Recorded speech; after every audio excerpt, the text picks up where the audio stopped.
Indian public higher secondary school का online class में आपका स्वागत है। मैं जितेंद्र सर। आज हम क्लास 9th और 10th से पढ़ेंगे ग्रामर, जिसमें लेसन फर्स्ट है आपका part of sentence. Part of sentence में हमने आपको 3 टेबल पढ़ा दिया था। पार्ट ऑफ सेंटेंस में पहला था हमारा सब्जेक्ट।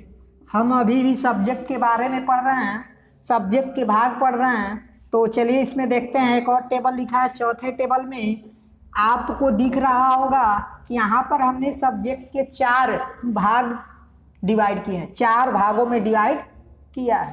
पहला आपका डिटरमाइनर हुआ है, दूसरा आपका एडजेक्टिव हुआ है, तीसरा हेड वर्ड है, चौथा एडजेक्टिवल फ्रेज है। हम पीछे की पहले बात कर लें तो हमने बताया था जब सब्जेक्ट की व्याख्या दो शब्दों से जब सब्जेक्ट की व्याख्या एक शब्दों के द्वारा होगी या सब्जेक्ट के 2 भाग होंगे, दोनों बात बराबर है। यदि सब्जेक्ट के 2 भाग होंगे या सब्जेक्ट की व्याख्या किसी एक शब्द से होगी तो वहाँ पर हेड वर्ड से पहले आपका क्वालिफायर आता है, और क्वालिफायर में आपका ए एंड द आता है, जो इस वक्त डिटरमाइनर में आया है, सब्जेक्ट की व्याख्या 2 शब्दों द्वारा होने पर या हेड वर्ड सब्जेक्ट की व्याख्या 2 शब्दों द्वारा होने पर पहले को हम डिटरमाइनर कहते हैं और दूसरे को एडजेक्टिव। ये एडजेक्टिव आपका क्वालिफायर के जगह रखा गया है। अब हमने 3 टेबल में पढ़ा था। चौथे में आपका एक आ गया है एडजेक्टिवल फ्रेज। एडजेक्टिवल फ्रेज क्या होते हैं हम बता दें आपको। इसमें कई वर्ड मिलेंगे लेकिन आपका वर्ब नहीं मिलेगा। जो क्रिया होती है इसमें कहीं आपको क्रिया नहीं दिखेगी। यही अंतर है एडजेक्टिवल फ्रेज में, कि एडजेक्टिवल फ्रेज में कई शब्द होने के बावजूद भी उसमें वर्ब नहीं इंक्लूड होगा। इतना याद रखिए, कहीं पे भी आप इसमें वर्ब नहीं पाएंगे। तो अर्थ क्या हुआ, यहाँ पे the red flower in my garden, जो यहाँ पे दिखाया गया है प्लेस, ये आपका एडजेक्टिवल फ्रेज होगा। तो चलिए हम यहाँ पर लिखते हैं निष्कर्ष में आपका क्या होगा। यहाँ पे दिया है आपका टेबल 4 से हेड वर्ड के बाद तथा प्रेडिकेट से पहले एडजेक्टिवल फ्रेज का प्रयोग किया गया।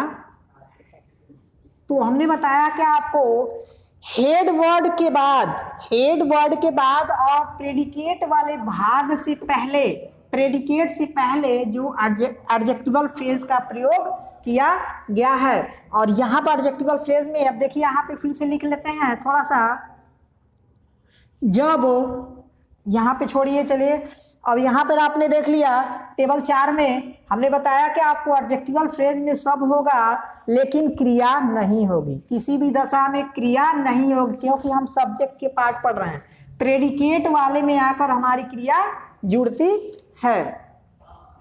आगे देखिए यहाँ पर, तो ये रहा आपका टेबल 4, और टेबल 1, 2, 3 और 4 से हम इनका अब निचोड़ पढ़ते हैं। याद रख लीजिएगा, इसी तरह से आपका होगा। जब सब्जेक्ट की व्याख्या 2 शब्दों से होगी तो पहला डिटरमाइनर, दूसरा एडजेक्टिव और तीसरा हेड वर्ड होगा और चौथा आपका एडजेक्टिवल फ्रेज होगा। चलिए आगे चलते हैं।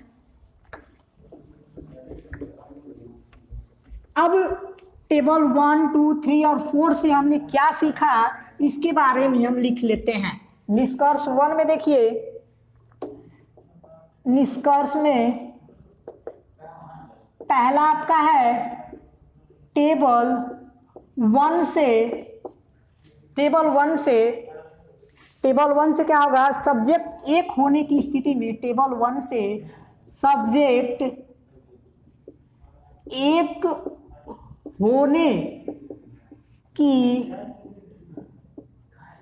स्थिति में क्या होगा आपका, आपने पढ़ा था हेड वर्ड आपका वो कुछ भी हो सकता है, head word noun, pronoun, adjective या फ्रेज हो सकता है। पहले टेबल से टेबल 1 से निष्कर्ष में टेबल 1 से आपने क्या सीखा, सब्जेक्ट एक होने की स्थिति में हेड वर्ड सदैव नाउन, प्रोनाउन, एडजेक्टिव या फ्रेज हो सकता है। इसके बावजूद आप इसमें जेरंड भी डाल सकते हैं, जेरंड होगा और इन्फिनिटी भी आ सकता है। पहला था आपका। अब दूसरा है टेबल 2 से क्या हमने सीखा, सब्जेक्ट की व्याख्या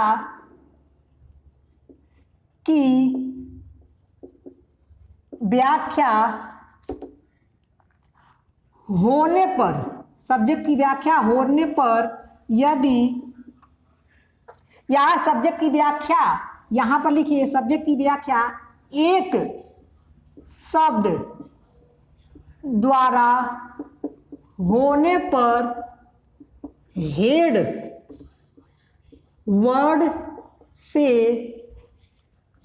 पहले हम क्वालिफायर का प्रयोग करते हैं। किसका प्रयोग करते हैं, क्वालिफायर का प्रयोग। तो देखिए टेबल 2 से सब्जेक्ट की व्याख्या एक शब्द द्वारा होने पर हेड वर्ड से पहले क्वालिफायर का प्रयोग किया गया है। तीसरा है आपका, इसमें चलिए कुछ एग्जांपल लिख लेते हैं हम, क्वालिफायर क्या हो सकते हैं। जैसे आपका हो गया है, जैसे ए एंड द, दिस, आदि, ये आपके क्वालिफायर के रूप में प्रयोग किए गए हैं। अब तीसरा देखिए, टेबल 3 से सब्जेक्ट की व्याख्या दो शब्दों द्वारा होने पर पहले डिटरमाइनर लिखेंगे, डिटरमाइनर, फिर एडजेक्टिव लिखकर हेड वर्ड की अंग्रेजी लिखते। तो टेबल 3 में हमने क्या देखा, टेबल 3 से सब्जेक्ट की व्याख्या दो शब्दों द्वारा होने पर, दो शब्दों द्वारा जब सब्जेक्ट की व्याख्या होने पर पहले डिटरमाइनर फिर एडजेक्टिव लिखकर हेड वर्ड की अंग्रेजी लिखते हैं। आपको हम पहले ही बता दिए हैं, क्वालिफायर आपका ये है, ये तो क्वालिफायर है जी। लेकिन जैसे ही हमारा जब व्याख्या होगी, सब्जेक्ट की व्याख्या दो शब्दों द्वारा होती है, तो यही क्वालिफायर बदलकर आपका टोटल एडजेक्टिव के रूप में प्रयोग किया जाता है। जैसे and big, a large, the bright. यहां पर देखिए हमने यहां पे दे दिया, यहां पे देखिए ये आपका हो गया डिटरमाइनर, एक क्वालिफायर पहले वाले क्वालिफायर था दूसरे वाले, लेकिन जैसे ही हम तीसरे टेबल पर पहुंचे यही आपका डिटरमाइनर बन गया और जो एडजेक्टिव और क्वालिफायर था वो मुख्य एडजेक्टिव के रूप में बदल गया। तो इस तरह से आपका आएगा। अब देखिए चौथा में हम चलते हैं, चौथे में क्या होगा, टेबल 4 से क्या होगा आपका, हमने बताया था कि पहले टेबल 4 से आपका फ्रेज का प्रयोग हेड वर्ड के बाद करते। तो क्या देखा हमने, टेबल 4 से फ्रेज का प्रयोग हेड वर्ड के बाद करेंगे। व्याख्या है तो भी हम क्या करेंगे, यहाँ पर हम चलिए दो एग्जांपल देख लेते हैं, एक ही में इंक्लूडेड होगा। तो चलिए हम देखते हैं, a bright child in the corner was brilliant।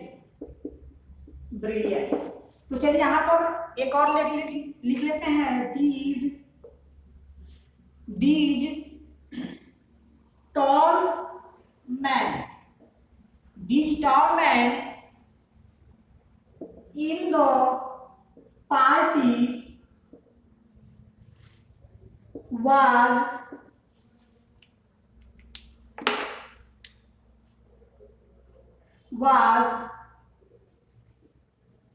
Barbarian लिख लेते हैं हम, बारबेरियन। तो चलिए यहाँ पर अब देखिए, यहाँ पे आपका ए होगा आपका डिटरमाइनर, बी आपका होगा जो दूसरा है ब्राइट होगा आपका एडजेक्टिव, और तीसरा आपका हेड वर्ड है, यही हमारा हेड वर्ड होगा, यहाँ पर भी ये हेड वर्ड होगा।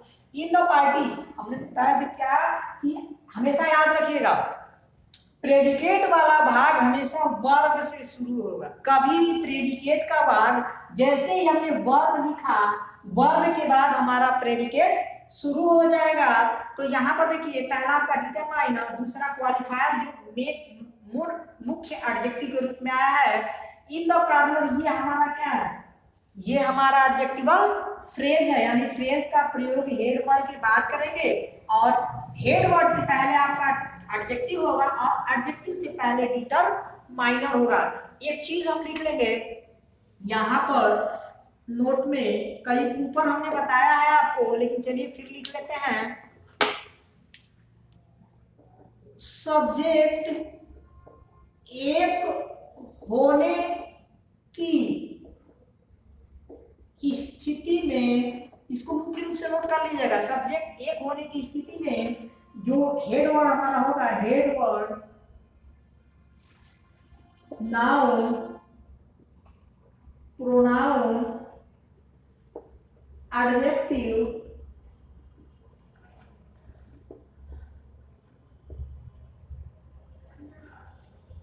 इंफिनिटिव हो सकता है,